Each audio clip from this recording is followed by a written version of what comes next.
अस्सलामु अलैकुम बिस्मिल्लाहिर्रहमानिर्रहीम।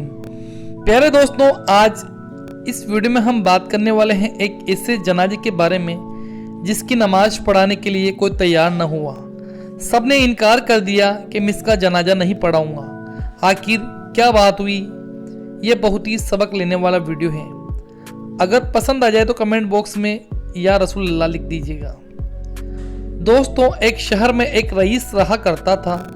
अल्लाह का दिया सब कुछ उसके पास था। जमीन, मालो दौलत, इज्जत, शोहरत, सब कुछ उसके पास था। इन सब के बावजूद ये दुनिया के एक नेक और ईमानदार शख्स थे।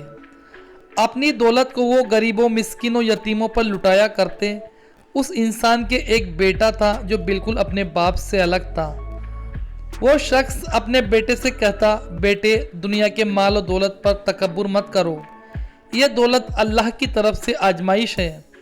यह दुनिया चंद सेकंडों का मज़ा है। इस दौलत पर तकब्बुर करना सही नहीं है। इसलिए इस दौलत में यतीमों, मिस्किनों और गरीबों का भी हिस्सा रखो, क्योंकि हर सूरत में हमें अल्लाह की तरफ लौटना है। यह मालो दौलत किसी काम ना आएगी और जो चीज़ साथ जाएगी वो केवल कफन होगा। रईस की बात बेटे पर बिल्कुल असर न करती। एक वक्त ऐसा हुआ, रईस बीमार हो गया।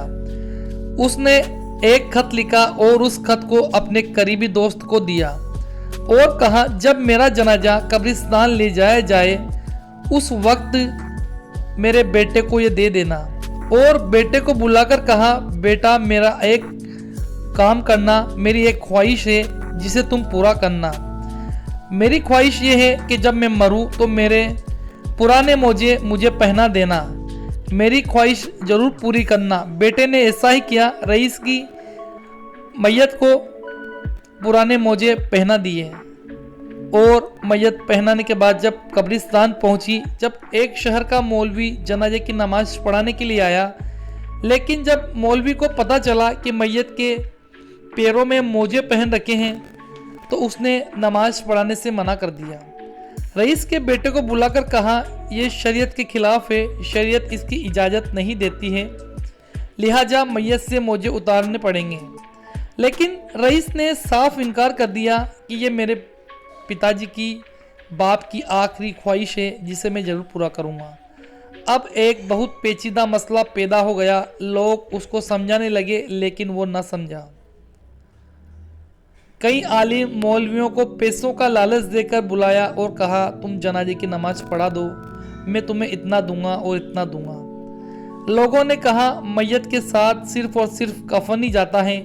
इस हालत में वो शख्स आया जिसके पास रईस का खत था। उसने वो खत रईस को दे दिया और कहा, ये लो, तुम्हारे बाप ने मुझे दिया था और कहा था जब मेरा जनाजा कब्रिस्तान में जाए तो तुम अपने मेरे बेटे को ये खत दे देना। जब खत खोलकर देखा तो उसमें लिखा था, प्यारे बेटे, मैं शहर का सबसे अमीर आदमी था, लेकिन देख लो, ये पुराने मोजे मेरे साथ नहीं जा रहे हैं। इसकी की इजाज़त नहीं है, सिवाय कफन के कुछ साथ नहीं जाता। मालो दौलत, ज़मीन, जायदाद, जो कुछ मैंने कमाया सब धरा रह गया। इसलिए बेटा, कभी अपनी माल दौलत पर तकब्बुर न करना। इसे गरीबों में खर्च करना। ये दौलत दुनिया में ही रह जाएगी। फिर वो इस कदर रोया जिसे लोग देख न सके। उसने मोजे उतरवाए, फिर नमाज जनाजा हुई, उनको कब्र में रखा गया। फिर बेटे ने तमाम जायदाद गरीबों, यतीमों, मिस्किनों में बांट दी, अपने लिए कुछ न छोड़ा। देखा दोस्तों आपने, ये मालो दौलत सब यहीं रह जाएगी, बस साथ जाएंगे तो खुद के करे अमाल साथ जाएंगे। नेक काम करो, ये दुनिया चंद सेकंडों का मज़ा है। आज हम यहाँ इतने खुश हैं इन मालो दौलत को देखकर। प्यारे दोस्तों, दुनिया से जाने के बाद ये कल किसी और की थी, आज हमारी ये और कल किसी और की हो जाएगी। अल्लाह से तौबा करें, अल्लाह से अपने गुनाहों की माफ़ी मांग लें। अभी वक्त है। जब इंसान दुनिया में होता है तो उसकी आँख से गिरे हुए एक आंसू से जहन्नम की आग ठंडी हो जाती है। मरने के बाद कुछ न होगा। हम एक एक नेकी के लिए मैदान महशर में तरसेंगे, फिर हमारा क्या बन जाएगा। अगर अल्लाह ने तुम्हें नवाजा है तो अल्लाह की राह में खर्च करो।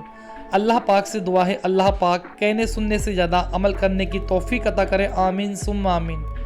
दोस्तों अगर आपको वीडियो अच्छा लगा हो तो हमारी वीडियो को लाइक कर दीजिएगा और इसी तरह की मज़ीद इन्फॉर्मेटिव वीडियोस देखने के लिए हमारे चैनल को सब्सक्राइब कर दीजिएगा।